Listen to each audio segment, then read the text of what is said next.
Página de número 70, nós vamos dar uma continuidade e para desespero de vocês, eu não esqueci a pergunta ou daquilo que eu falei da aula passada, da última aula, no final, que era para que vocês pudessem pesquisar a respeito de uma palavra chamada maiêutica. Olha aí, ó, esqueceram, né? Tudo bem, quer dizer, tudo ruim, não está bem não, mas você não vai falar também? Não, agora não. Agora eu falo. Vou falar. Mas vocês perderam, né, a oportunidade de estarem fazendo isso aí e aprendendo antes. Pai do Senhor, minha amada, tudo bem? Já começou? Já, tá ao vivo para todo o Brasil, mano. Você deu novidade do quê? Então, maiêutica, pesquisou a palavra? Pesquisei. E o que significa? Compartilhe conosco. Parir do conhecimento. Como? Parir, vem de parir. Parir, isso. Do conhecimento. Exato. É um método filosófico de Sócrates. De Sócrates. Que vem de origem de parto. Isso. Então vamos lá, tentar acrescentar mais ainda a essa informação que a Irmã Márcia trouxe para nós. Inclusive, amados, já é sinal que vocês não só não pesquisaram, como também não leram o livro, porque no livro está explicando isso aí. Então aí já está vendo só a denúncia.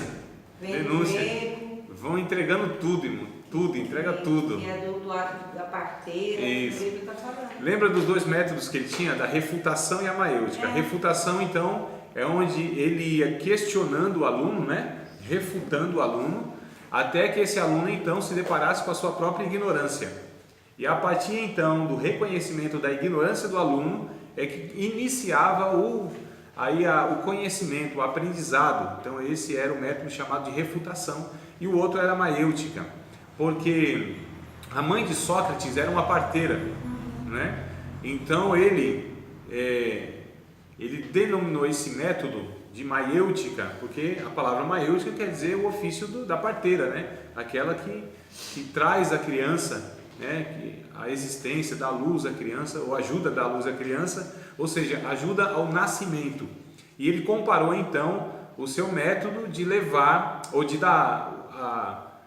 gerar o conhecimento na vida dos alunos, assim como a sua mãe fazia e ajudava as pessoas a terem os seus filhos, né? Então ele fez aí esse paralelo e ele chamou esse método dele de maiêutica, ou seja, ajudar os alunos a que eles gerassem, que eles dessem a luz ao próprio conhecimento. Então não era ele propriamente dito que ensinava tudo, falava tudo, informava tudo, mas ele ajudava, ele auxiliava então os alunos a eles, por eles mesmos, descobrirem certas coisas, né? Eu acho muito interessante essa proposta, porque é a proposta mais, vamos dizer assim, eficaz e adequada.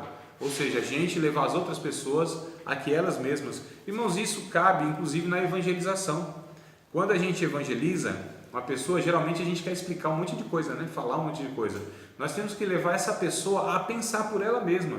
Então é bom, inclusive, que a gente faça algumas perguntas, né? Trabalhe em cima das dúvidas dessa própria pessoa aí. Tudo bem, amados? Então está esclarecido? A maiêutica, então, é o exercício da parteira. O aluno é levado a descobrir a verdade sobre algo. Tá? Página 70, bora ler? Ânimo, meu povo. Página 70. Que parte? Que parte? Lá no finalzinho, a segunda coluna, né? Então tem uma coluna, segunda coluna, lá no finalzinho, antes do 1.2. É antes do 1.2, tá?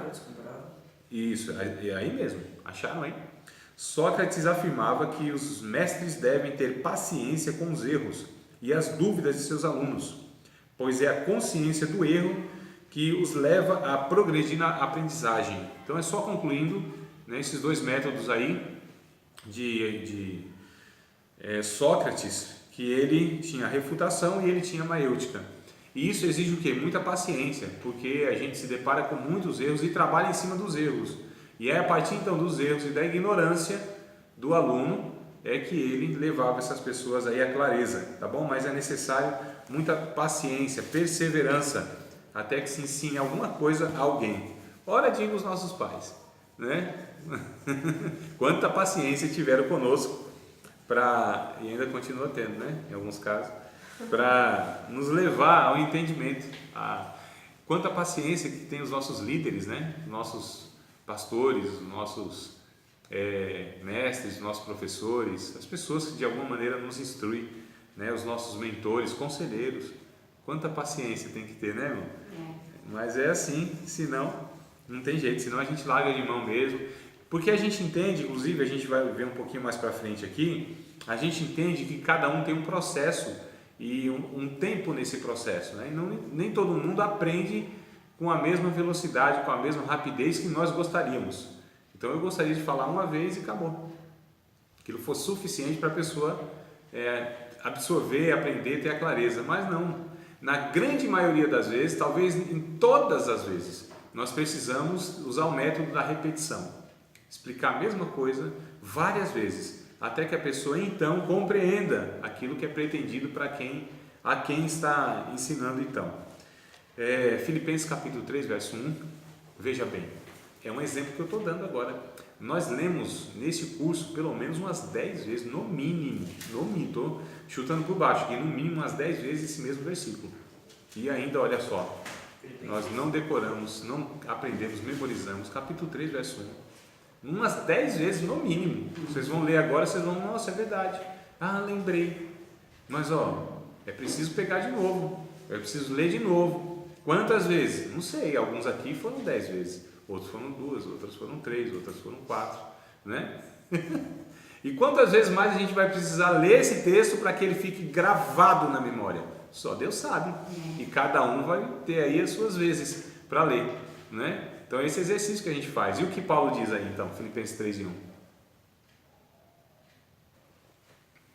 Pode ler, irmã Márcia, assim, por favor. Resta, irmãos meus, que vos regozijeis no Senhor. Não me aborreço de escrever-vos as mesmas coisas, e é segurança para vós. Segurança, né? E é segurança para vós. Isso. Olha só, não me canso de falar as mesmas coisas, repetir as mesmas coisas. Olha que coisa interessante, amados. Então é um método que nós temos, porque cada um tem de fato um tempo nesse processo de aprendizado e exige paciência, que é semelhante à perseverança, tá certo? Perseverança é a capacidade de insistência, né? Paciência é a capacidade de resistência. Então existe a perseverança e existe a paciência, tá bom? Vamos lá, pularmos aqui para a página seguinte, que é 71, lá embaixo, 1.3, eu só quero fazer uma breve leitura aqui, a gente também dá outro salto aí, só para destacar mais um pensamento aqui, ó. 1.3, na página 71. Henrique Pestalozzi, defendendo a doutrina dos naturalistas, em especial a de Rousseau, né, que é outro pensador aí na área. Pestalozzi acreditava que o ser humano nascia bom e que o caráter de um homem era formado pelo ambiente que o rodeava. Tem outro pensador que ele vai ter essa ideia mais ou menos, que o homem é produto do meio. Isso já é bem mais conhecido, lembra? O homem é produto do meio. Nunca ouviram falar essa frase, esse pensamento? Já, mas não sabe quem falou. Então, olha, Karl Marx, né? Karl Marx. Na aula de sociologia. Isso, na aula de sociologia, né? Foi que eu aprendi lá, quem falou, não sei. Karl Marx é quase que na área de sociologia, ele é quase que o Deus aí, né? Estuda muito sobre isso aí, o homem e seu meio. Exato. Exatamente. Então, Karl Marx é aquele que vai falar. Na verdade, Karl Marx ele tinha o seu conceito maior, essa questão mesmo de organização social, né? Ele chamava de economia, mas economia como governo da sociedade, né? A distribuição de rendas, mas ele vai, lógico, falar sobre uma série de outros pontos aí. Mas é a frase de Karl Marx, né? O judeu alemão. Nasceu na Alemanha, mas era judeu, né? Então ele dizia aí que o homem é produto do meio. É perigoso a gente acreditar nisso, porque a gente exclui aquilo que a Bíblia diz a respeito da natureza do ser humano. E o que a Bíblia diz da natureza do ser humano? O homem, ele nasce com a propensão pecaminosa, com a natureza pecaminosa. Então, ele não é produto do meio. É possível você viver em um meio, por exemplo. É claro que ele não estava de todo errado, tá, irmãos? Existe uma influência, claro que nós sabemos isso. A gente não é ignorante a ponto de desconsiderar que numa área muito violenta, né, por exemplo, onde há muita pobreza, onde há pouca instrução, é claro que ali há um ambiente muito mais propício para que as pessoas que ali nascem, crescem, também possam estar desenvolvendo essa cultura, mas assim, não é uma regra e não é o meio apenas, o meio é um fator que contribui, mas não é o responsável, porque, por exemplo, a pessoa pode nascer num ambiente assim, crescer num ambiente assim, mas ter pais que o eduquem, pessoas que o instruam. Então, apesar do meio, ele pode ser uma pessoa de caráter.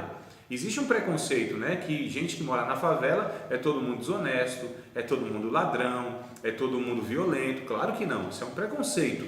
Mas é claro que há índices, é claro que há estatísticas que mostram que de fato há uma propensão muito maior por conta dos exemplos que se tem, por conta das oportunidades que se depara, né? Mas biblicamente falando, e aliás, a verdade é essa, que o ser humano, porque ele também pode nascer num berço de ouro, como a gente chama, pode ter boas faculdades, pode ter tido lá uma educação, né, onde ele se comporta socialmente de uma maneira totalmente educada, refinada, mas pode ser um desonesto, um mau caráter, um agressivo, um mentiroso.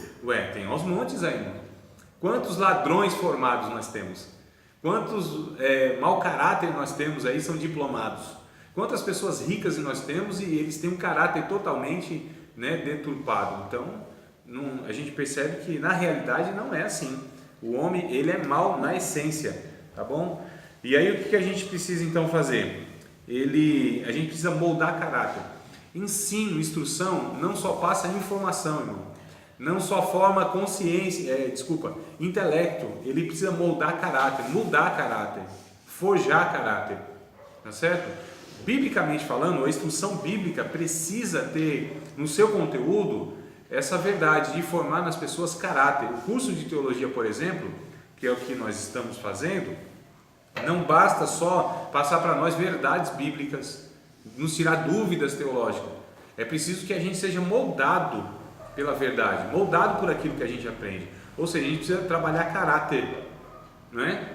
Lógico que a gente une a teoria, a questão do intelecto, mas o caráter precisa ser transformado, senão a gente está dando diploma para uma pessoa pecar. Diploma para uma pessoa errar, com diplomado, né? Então ela peca assim, com refino. Então a gente precisa trabalhar caráter, é isso que nós precisamos. É por isso que muito mais do que angelologia, muito mais que escatologia, muito mais do que soterologia, nós precisamos trabalhar dentro das nossas igrejas a questão de formação de família, educação de filhos, ética, moral, né? Ou seja, as virtudes de um servo de Deus ou fruto do Espírito Santo, que é o amor, é a bondade, é a benignidade, é a fidelidade, é o controle de si próprio. Então são virtudes que elas inclusive dizem muito mais respeito a esta vida do que a futura. Então nós que somos cristãos, irmãos, pecamos muitas vezes por achar que a Bíblia contém somente ensinamentos que nos levam para a eternidade. Não. Primeiro nós precisamos experimentar o céu na terra, né? O reino de Deus começa aqui agora, se revelará na plenitude no ali e no além, mas é aqui agora que ele se revela, é aqui que precisa ser vivido e desfrutado. Então é aqui que a gente precisa começar a viver o reino de Deus e demonstrar isso inclusive nas pessoas. E a Bíblia nos ensina, por exemplo, a tratar as pessoas dignamente, né? A ser humilde com as outras pessoas, a servir as outras pessoas, a ser honesto, a não cobiçar o que não é nosso, a não ofender ninguém, a não desprezar ninguém, inclusive dizendo assim, não, você é um nada. Olha só, a Bíblia diz que quem trata o outro assim, é possível que ele se torne réu do inferno. Olha que coisa grave. Não foi isso que Jesus disse? A ninguém chame de raca. Não é isso o termo que está lá em Mateus? Vocês nunca leram não esse texto? Vamos ler o texto. Bora lá. Eu acho tão interessante, né? Mateus, livro do Evangelho, capítulo de número 5 de Mateus. Capítulo 5, irmãos. Olha, o capítulo 5, 6 e 7, que vocês já estão aí cansados de saber, de ouvir de mim, que consiste o Sermão do Monte, né? Que é o código de ética do reino de Deus, está aqui nesses 3 capítulos, mas é uma fala só de Jesus, né? Mas dividido em 3 capítulos, é o código de ética. Então a gente percebe aqui que existe regras de comportamento. Jesus apresenta valores e princípios, os 3 capítulos, irmãos, tá certo? De como viver com o próximo, como viver com Deus e como viver consigo mesmo. Então isso aqui é fantástico, nós deveríamos estudar mais esse Sermão do Monte, para nós seria uma maravilha. Inclusive o capítulo 7 e o verso 12, que ainda faz parte do Sermão do Monte, ali tem uma aplicação que seria para todo ser humano. Ó, se nós pegássemos capítulo 7 de Mateus, verso 12, esquecesse tudo, preste atenção aqui, olha só, eu acho muito interessante isso aqui que eu vou falar, eu acho, modéstia à parte, eu acho que é muito interessante. Se a gente pega os ensinamentos para trás de Mateus 7 e verso 12 e os ensinamentos para frente de Mateus 7 e verso 2 e nós não praticássemos nada, mas só praticássemos esse texto de Mateus 7 e 12, a vida da humanidade seria outra. A vida da humanidade, da sociedade, da nossa comunidade seria outra, irmãos. Outra totalmente diferente. Aquilo que vocês querem que os homens façam com vocês, façam com os outros também. Já pensou? Se só esse texto bíblico, essa verdade bíblica, nós encarnássemos ela, nós assim praticássemos mesmo, incorporasse ela, já pensou, amado? O mundo não seria outro? Sim. Olha só. Então a gente precisa dar atenção nesse Sermão do Monte. Mas vamos lá, no capítulo de número 5, versículo de número 21 em diante. Olha que coisa interessante. Aliás, desde o 20, né? Porque Jesus ele diz uma coisa muito interessante para os discípulos dele. Essa conversa é para os discípulos, não é para os incrédulos. Essa ordem, esse padrão é para aquele que já nasceu de novo. Então a gente nem fica brigando com aqueles que não nasceram de novo para cumprir isso aqui. E Jesus não exigiu isso aqui de quem não era discípulo dele. Não é? Isso aqui é para os nascidos de novo, irmão, os regenerados. É por isso que muitas vezes a gente quer que as pessoas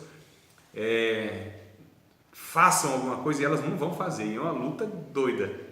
Por quê? Não nasceram de novo, embora estejam na igreja, embora se declarem cristãs, mas tem muitos que não nasceram de novo. E aí é uma luta enorme para que elas tenham um certo comportamento, porque a sua natureza não é a natureza de Cristo, irmãos. Elas são religiosas, mas não nasceram de novo. Nós temos muitas pessoas assim. São religiosas, estão dentro das igrejas evangélicas, algumas ocupam até cargos de liderança, né? Cargos oficiais na igreja, mas não são nascidas de novo, não têm a natureza transformada, não tem a ação do Espírito Santo agindo poderosamente na sua vida, refreando os desejos da carne. Nós temos muitas pessoas assim. Nós temos experiência com essas pessoas. A pergunta é, sou eu, Senhor? Né? Mas vamos lá, capítulo 5, verso 20. Porque vos digo que se a vossa justiça não exceder, não ultrapassar, não for maior, mais nobre do que a dos escribas e dos fariseus, de modo nenhum entrarei no reino dos céus, irmãos. Olha que coisa interessante. Se a justiça dos discípulos de Jesus não ultrapassarem, não forem maiores essa justiça, esse padrão, do que esses líderes religiosos, que era tido para as pessoas como os homens de Deus, qualquer semelhança é mera coincidência hoje. Não é, irmão? Porque quantas pessoas as pessoas têm como homens de Deus, mulheres de Deus, e Jesus disse, olha, não é bem assim não, porque é distinguido quem é e quem não é meu discípulo, aquele que me segue, aquele que vive o que eu vivo, o que eu proponho. Discípulo de Jesus e discípula de Jesus são aqueles que imitam Jesus na sua forma de viver, tá certo? De sentir, de pensar, vive como Jesus, são seguidores de Jesus. É por isso que são chamados de cristãos, porque são bem parecidinhos com Cristo, né? Então vamos lá, verso 21. Ouvistes que foi dito aos antigos, não matarás, mas qualquer que matar será réu de juízo. Eu, porém, vos digo, qualquer que sem motivo se encolerizar contra o seu irmão, será réu de juízo. Qualquer que chamar o seu irmão de raca, será réu do sinédrio. Olha aqui A expressão hebraica, raka, isso, Quer dizer? que quer dizer, seria mais ou menos assim: você é um nada, você é um lixo, você é um verme. Seria esse? Não presta pra nada. Seria isso aí, você é um lixo, você é um nada. A expressão mais próxima talvez seria essa: você é um nada. Olha, uma pessoa dizer para outro ser humano assim: você é nada, você é lixo, você é um verme. Seria mais ou menos assim, é um desprezo total da figura humana, né? Então é muito grave isso aqui. Olha só, e a gente às vezes não, já fez isso, né? Num momento de raiva, mas não é não? É que você fala engraçado. É tão pesado o que eu falo, Nathalie, é tão duro que a Bíblia, que eu estou falando que a Bíblia está falando, que às vezes se eu não falar de uma forma mais suave, isso traz um impacto muito grande, né? De desânimo da alma, mas assim não deixa de ser verdade. Mas vamos lá, qualquer que chamar seu irmão de raca será réu do sinédrio, e qualquer que lhe chamar de louco será réu do fogo do inferno. Portanto, se Louco é louco mesmo. isso mas não é apenas você é doido, né? Você é doido porque... Então fala isso de... porque assim... Eu não gosto dessa palavra lá em casa. A gente fala, mas você é louca. Eu falo, não quero que você fale ninguém louca. Nem louca, Parece nem um louca. doido, é doido, O fato aqui não é nem assim, porque, por exemplo... É porque tá sendo tipo uma expressão, né? No caso, ela usa tipo uma expressão. porque né? assim, o Jó disse assim: mulher, como qualquer doida, tu fala tu assim, então você é uma doida, mulher, você é uma louca. Seria tolice, você é um tolo, você está falando uma tolice, né? Mas é claro que a gente deve evitar qualquer expressão de ofensa, qualquer uma. Então, a gente até fala, a gente às vezes fala, Jó, como que pode, mas por muito menos nós maridos, às vezes falamos para nós, você é uma doida, mulher, e tal.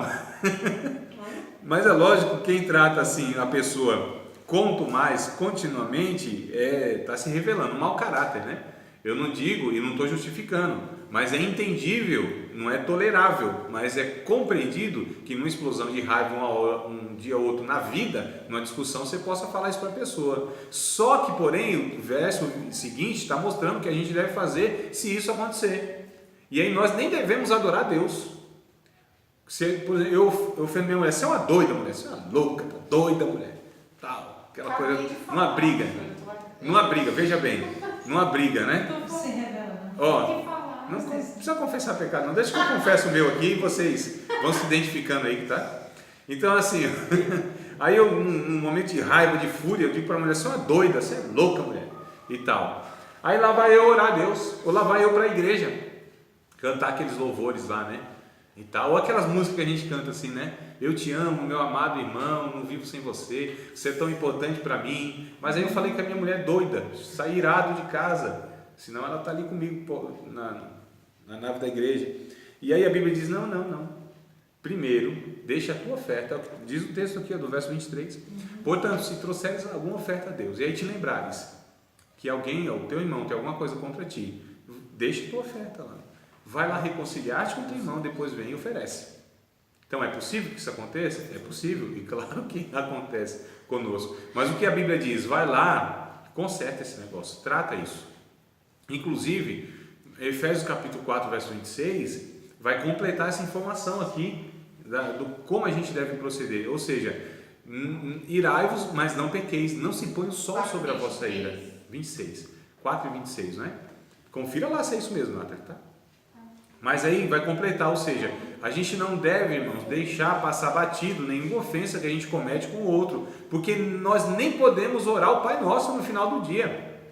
Perdoa as nossas ofensas, assim como, né, eu tenho perdoado. Nem posso orar assim, e nem posso esperar que Deus me perdoe. E inclusive Deus diz que não vai perdoar as nossas ofensas se a gente não perdoa, ou se a gente não perdoa a ofensa dos outros. Olha só, então além da gente se enroscar, a gente coloca o outro no enrosco ainda, porque nós ofendemos aquela pessoa, muitas vezes ela está machucada, ofendida, com tristeza no coração, mágoa no coração, e aí complica a minha vida e a dela. Olha só, é sério o negócio aqui. Então o ensino bíblico, irmãos, tem que ter no seu conteúdo aquilo que trata caráter, que transforme vidas, que mude natureza, que repare o erro, o pecado, não é? O ensino bíblico tem que conter isso. A mensagem de Deus, ela precisa ter esse conteúdo onde corrige, não é corrige não, corrige também, mas é mais do que corrigir, é que transforma, que aponta o pecado, dá a solução do pecado e faz aquela pessoa reconhecer que ela está errada e ela não pode voltar para sua casa após ouvir uma mensagem sossegada. Ela precisa se perturbar. Eu oro a Deus para que toda mensagem, toda aula minha perturbe a vida dos alunos. Não deixe ele dormir. Em nome de Jesus. Que nenhum aluno consiga dormir após ouvir uma aula minha. Ele fica fritando na madrugada, naquela cama, rolando de um lado para o outro. Até que ele resolva a sua vida, a sua pendenga, a sua arenga, sua contenda, irmão. Com quem quer que seja. Se for para pegar o telefone, ele vai ter que pegar o telefone se quiser dormir em paz, se quiser ter uma noite de sono em paz. Eu profetizo em nome de Jesus. Você não vai, nós não podemos ter uma noite em paz se temos alguma coisa a ser resolvida com alguém, irmãos, que nós ofendemos. Nós não podemos deitar a nossa cabeça no travesseiro e dormir em paz. Isso é um perigo muito grande, porque denuncia a insensibilidade nossa, a falta de espaço para que o Espírito Santo denuncie em nós, no nosso coração, na nossa vida, que a gente está sendo ferramenta de ferida para machucar os outros. Não é? Então, em nome de Jesus, irmão, que a mensagem minha te perturbe, e assim, tire a paz do teu coração, a tua vida, até que você se apazigue com quem tem que se apaziguar, ou consigo mesmo, com outras pessoas. Então, a gente precisa se depender de nós também, né? Que tem essa realidade, né, irmão? Paulo disse em Romanos, quando estiver em nós, ou seja, se depender de mim, eu preciso ter paz com todos os homens. E a gente sabe que nem sempre depende de nós, mas se depender, se for da minha parte, eu preciso ter paz. Eu preciso ser esse promotor de paz. Capítulo 5, bem-aventurados pacificadores. Então, nós somos felizes se tentamos apaziguar o negócio, né? Levar a paz. Feliz ou quão suaves são os pés do que anunciam a paz. O Evangelho, a preparação do Evangelho, que é a armadura lá de Efésios, né? A preparação do Evangelho da paz. O que é a paz? É justamente a reconciliação de duas pessoas que estavam em desavença. Então, a paz eu e Deus, a paz comigo mesmo e a paz com as outras pessoas, se for possível, se depender de mim, né? A gente sabe que não depende só de nós, não, mas é aquela história, né, irmão? Até quantas vezes eu preciso perdoar a pessoa que me ofende? Já fizeram essa pergunta 12.000 anos atrás. A resposta é tantas quantas forem necessárias. Não é só 490 vezes no dia, que seria ali. Mas está escrito que é num dia lá? No dia. Lucas, acho que é só Lucas que fala isso. Eu li, acho que também não. Não, no dia. Não, mas acho que é só Lucas. Não são todos evangelistas, né? Não está mesmo. Está de 70 vezes 7. No dia. Mas não fala no dia. Fala aí, é Lucas, não sei não, vamos ver aqui, já pra gente conferir isso aí, já para não ter esse risco da gente falar, não, é só... Eu falei, não é por dia não. É na vida, não é na vida. Você vai ficar contando. É no dia. Alguém lembra de algum... De cada pessoa. Deixa eu ver se eu acho. Se eu demorar muito aqui, Nathalie, eu pego no intervalo, tá bom? Que foi... Estou procurando em Lucas, que inclusive é o que está, pelo menos é o que eu penso estar, e não nos outros. Nos outros, eu acho que só está isso mesmo, né? Então eu devo ter visto em outro. Com certeza. Ou em Mateus ou em Marcos. E eu acho que é Lucas que vem trazendo essa informação aí. O pastor que leu esse dia, aí eu li a minha não tá por dia não. Isso, é porque foi Marcos ou foi Mateus, né? Ou seja, foi um dos evangelhos, porque nem todos, ou eu acho que é só um que contém, mas com certeza, eu estou falando assim sem medo de errar nenhum, tá? Que é de fato 7 vezes 7 no dia. Mas para a gente não perder ou gastar tempo, no intervalo eu procuro direitinho para vocês, só para não perder inclusive o raciocínio. Então assim, a pessoa está no seu papel de ofensor e eu estou no meu papel de perdoador. É o que compete ao discípulo de Cristo, né? Então todas as vezes que ele é ofendido, ele perdoa. Por que ele perdoa? Porque ele quer ir para o céu? Também. Mas apenas? Não. É porque faz parte da sua natureza, né? Ele entendeu que ele é perdoado e para o perdoado só tem uma possibilidade de perdoar. Só, não existe outra, tá bom?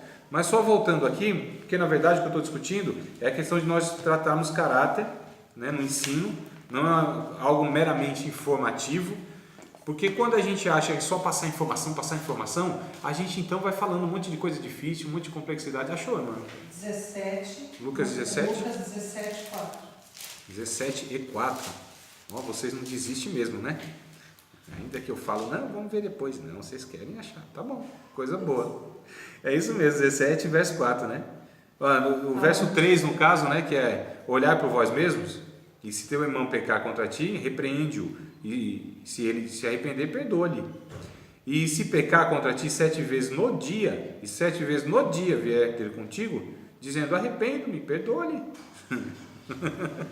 Aí os apóstolos disseram, Senhor, então acrescenta-nos a fé. O negócio é difícil demais. Não é o verso 5 aí? Os apóstolos disseram, Senhor, acrescenta-nos a fé. É claro que é necessário ter fé, irmão. Tem que ter fé demais. Quer dizer, fé demais não. Fé demais não cheira bem. Tem que ter a fé adequada. Tem um filme com esse título, né? Fé demais não cheira bem. Então, amados, é isso que a gente precisa passar no ensino, tá bom? Página 72, vamos lá ler o texto. É difícil, é desafio, né? É por isso que fé demais não cheira bem, porque quem tem essa fé tão extraordinária tem alguma coisa que não está muito certo não, que não é tão fácil, né? Cheio de fé, tudo muito fácil, não, é tudo desafio enorme, coisa assim, meu Deus, titânica, hercúlica, né? O evangelho é desafio puro, evangelho é navalha na carne, evangelho é aquilo que nos desafia de uma maneira desumana. É por isso que vem o divino nos ajudar a fazer isso. Isso é um desafio. Página 72, lá embaixo, ó. Os princípios educacionais formulados por Pestalozzi, ainda estamos falando do cidadão, pode ser assim resumidos. Acharam lá embaixo? A primeira coluna, né? Coluna da esquerda, lá embaixo. Os princípios tá lá. Ó. Como é fácil de achar quando está aceso. Nossa, caiu o quê? Aqui, tá vendo? Inclusive, amados, eu estou passando aqui o que é para que vocês façam, ó. Vocês não estão fazendo isso ainda? Vocês não estão rabiscando tudo que tem que rabiscar? Vocês não estão estudando? Não é possível, meu Deus do céu. Jesus eterno. É porque não achou ainda na livraria o marca-texto, é isso? Peguei a canetinha do vai e volta. Pronto. Cuidado com essa mancha, viu? O outro lado. Mas, amados, façam isso. Nem sabe o que é você fala. Façam isso, depois a gente vê esse trem. Vamos lá, os princípios educacionais formulados por Pestalozzi podem ser assim resumidos. A relação entre o mestre e o discípulo deve ter como base o amor e o respeito mútuo. Isso aqui é o primeiro ponto e é principal, amor. Sempre uma pessoa que ensina deve respeitar aquela que está sendo ensinada e vice-versa, não é? E vice-versa. Só que talvez a tendência, não sei se é tendência, mas eu vejo com mais frequência, às vezes o professor achando que é superior ao aluno. Quando eu penso que o outro é inferior a mim, é muito fácil eu desrespeitá-lo, muito fácil, né? De alguma maneira. Falo alto com ele, penso que ele é burro, às vezes não falo, consigo segurar a fala, mas no coraçãozinho ou na mente, fala, esse é um burro demais, não é possível, é um tapado, como que não aprende? Não é, irmão? E lá na cabeça fica aquele negócio, mas nós devemos, não só falar, é não pensar, é não achar isso, e sabemos que a outra pessoa é um igual a mim, ela não sabe menos, ela só aprendeu antes, essa é a diferença. Vocês não sabem menos do que eu, é que eu aprendi antes de vocês. Com certeza vocês podem, devem, e com certeza eu espero que vocês saibam até mais do que eu. Não tem problema isso, né? É uma questão de dedicação, é uma questão de tempo, é uma questão de esforço, mas não de capacidade, porque o Espírito Santo é quem capacita cada um de nós, irmãos. Assim creio. Vamos lá, B. O professor deve respeitar a individualidade do aluno. O que isso quer dizer? Quer dizer que cada um é cada um aprende de uma forma, cada um absorve de uma maneira, cada um tem o seu tempo de aprendizado, como a gente falou no começo aqui. Cada um é uma história, é um indivíduo. Então eu preciso respeitar essa pessoa como indivíduo, tratá-lo como indivíduo. Infelizmente, irmãos, muitas vezes a gente trata as pessoas sempre no coletivo, né? Sempre fala assim e acha que todo mundo tem a mesma obrigação ou obrigação de entender o professor. Não, cada um é diferente, tem a sua peculiaridade, tem a sua história, tem as suas limitações. E aí o professor deve considerar cada indivíduo como de fato é, uma pessoa única, né? Pessoa única. Então deve respeitar a individualidade do aluno. A finalidade a ser da instrução escolar deve basear-se no fim mais elevado da educação, que é favorecer o desenvolvimento físico, mental e moral do educando. Olha só, físico, mental e moral do educando. Isso aqui é um crescimento, amados, não é completo não, mas é adequado. A gente vê isso em Lucas, capítulo de número 2, verso 52, essa naturalidade desse crescimento, no mínimo aqui nessas três áreas, né? É que aqui faltou uma que a Bíblia completa, que Jesus tinha. Jesus lá mostra quatro aspectos do crescimento, ou 4 áreas, melhor dizendo, que Jesus crescia e que todo ser humano saudável deve crescer, nessas 4 áreas. Então aqui está físico, mental e moral, né? Aqui no verso 52 está escrito que Jesus crescia em sabedoria, estatura, graça para com Deus e para com os homens. Ou seja, sabedoria crescia na questão intelectual, tá? Que aqui o livro coloca como mental, né? Ou seja, intelectual. A Bíblia chama de sabedoria. Em estatura, ou seja, fisicamente ele crescia, era saudável. Deram recursos a ele para que eles pudessem estar então crescendo fisicamente. E em graça para com Deus. Aqui é a questão moral, né, que o livro coloca, ou a questão social. Desculpa, graça para com os homens, tá, irmãos? Corrijam aí. Graça para com os homens seria a questão moral, a questão social, né?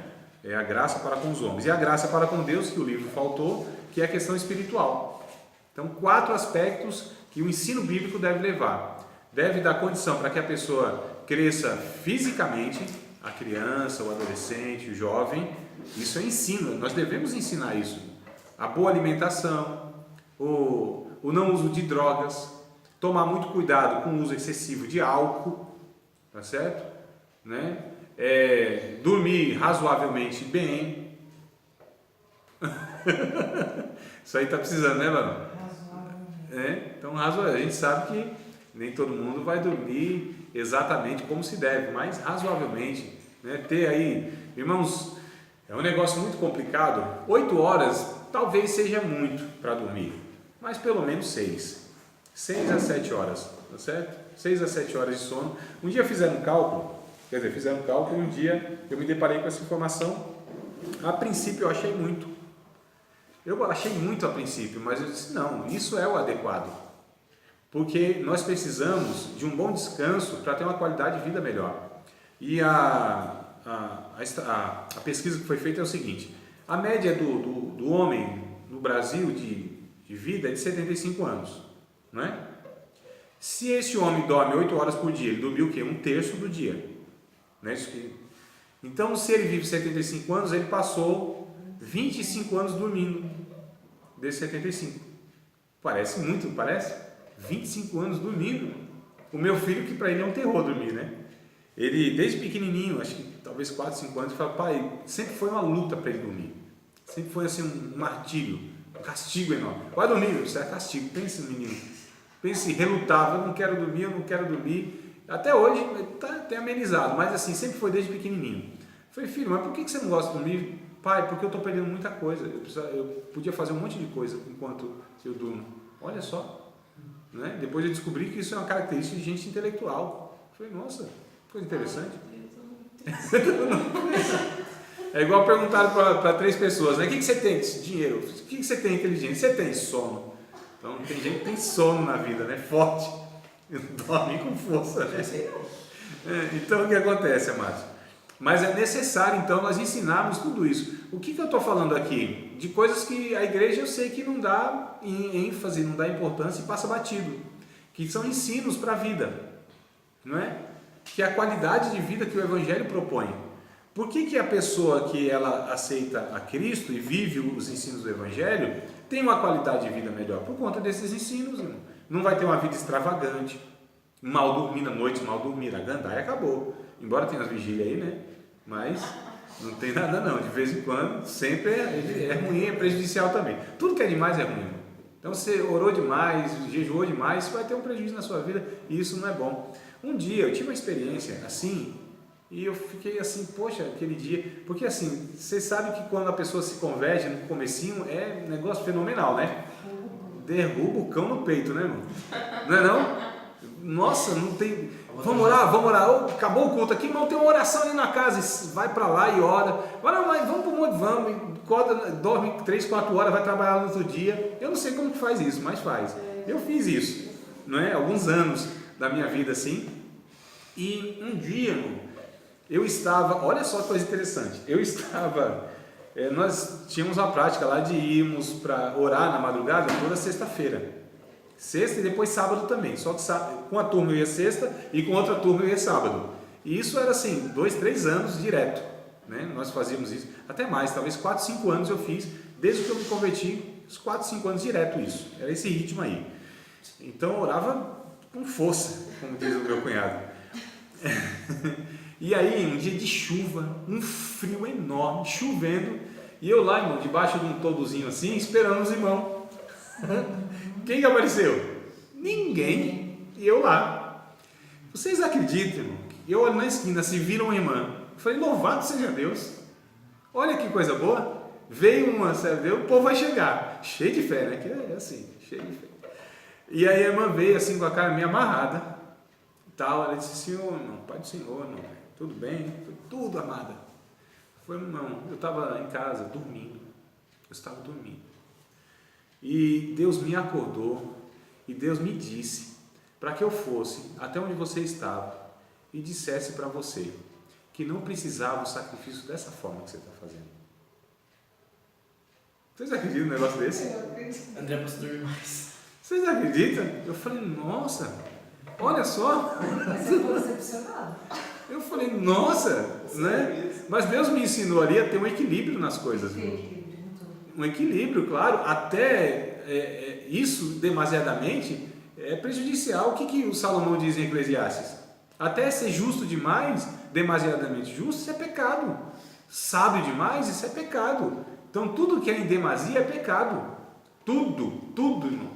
Né? Essa questão mesmo de você desconsiderar a realidade da vida e se entregar a Deus de tal forma de se alienar da realidade, isso é pecado também. Você está sendo negligente, inclusive, com a sociedade, com as pessoas, com os afazeres domésticos.